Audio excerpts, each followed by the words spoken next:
Pandharkawada toll नाक्यावर मनमानीचा आरोप. पांढरकवडा तालुक्यातील राष्ट्रीय महामार्गावरील टोल नाक्यावर टोल ठेकेदारांकडून मनमानी कारभार केला जात असल्याचं गंभीर आरोप समोर येत आहे.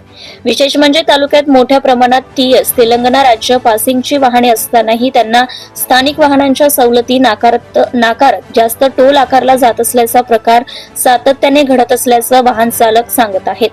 पांढरकवडा वास्तव्यास असलेले अनेक नागरिक कामानिमित्त, व्यवसायासाठी किंवा शेतीच्या कारणाने टीएस पासिंगची वाहने वापरत आहेत. मात्र वाहन क्रमांक बाहेरच्या राज्याचा असल्याचं कारण पुढे करून या वाहन चालकांकडून कोणतीही सवलत न देता पूर्ण टोल वसुली केली जात असल्याचा आरोप आहे.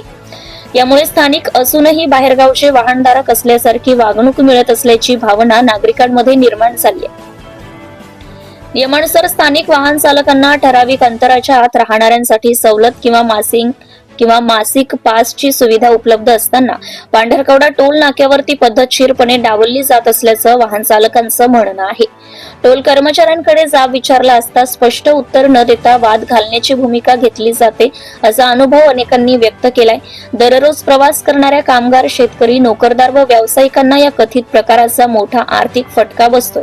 वाहन टीएस पासिंगचे असले तरी आम्ही पांढरकवडा तालुक्यातीलच रहिवासी आहोत. आधार, मतदान ओळखपत्र दाखवूनही सवलत दिली जात नाही अशी तक्रार एका वाहन चालकाने केली आहे. या प्रकरणाची तातडीने दखल घेऊन राष्ट्रीय महामार्ग प्राधिकरण, टोल व्यवस्थापन आणि जिल्हा प्रशासनाने संयुक्त चौकशी करावी अशी मागणी नागरिकांकडून होतीये. नियमबाह्य वसुली थांबवली नाही तर तीव्र आंदोलन छेडलं जाईल असा इशाराही स्थानिक संघटनांनी दिला आहे.